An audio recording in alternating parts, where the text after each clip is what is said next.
11 seconds. That's if they move with it. Faubert wasting some time back there.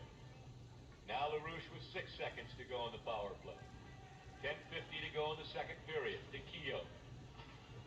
Robitaille is back on the ice. Here's Keogh on his off wing.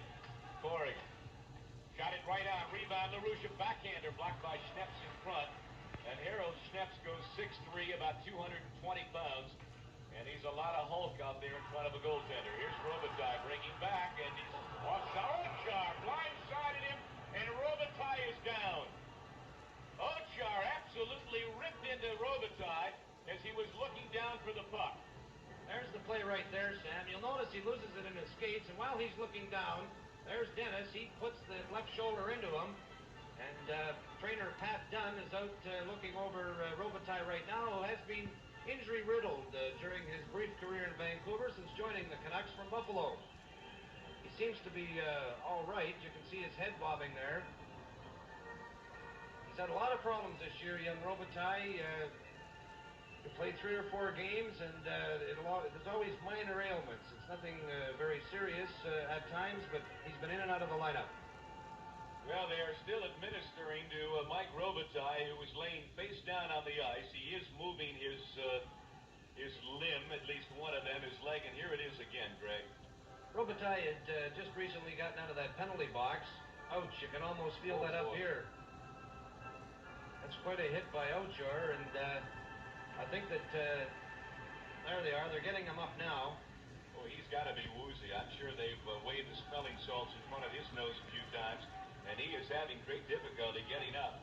You see Schneps getting his head under one arm, and at the other side is Larry Carrier, and they're going to have to help him off. He is absolutely still woozy. Look at those knees, Sam. They're wobbling. He looks like he's gone 15 rounds with Muhammad Ali.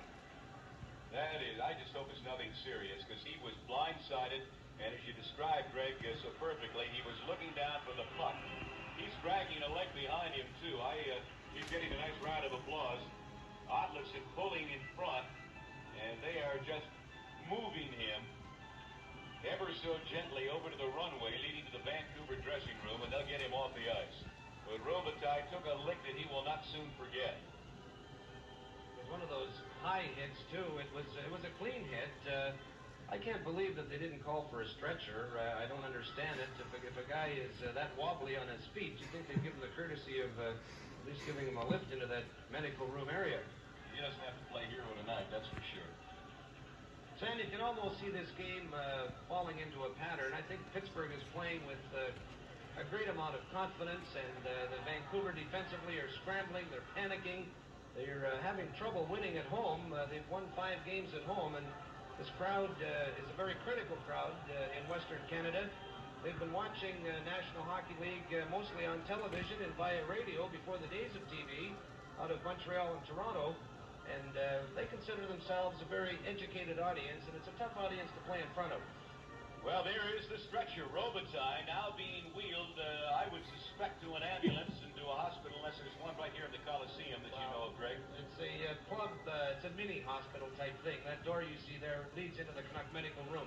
Well, the observations that you heard came from Greg Douglas, who just happens to be the assistant general manager of this Vancouver Hockey Club. And that is blatant honesty, I can tell you that. At the near side boards, Monahan can't get it out. We are back to the action. Here's Graves tipped off his stick by Ory. We have reached the midway point in the hockey game. 10 minutes to go, second period. The Penguins lead at 3-0, an icing call against Vancouver. And the puck will go all the way back to the right of goaltender Kirk Ridley. The Canucks, as Greg was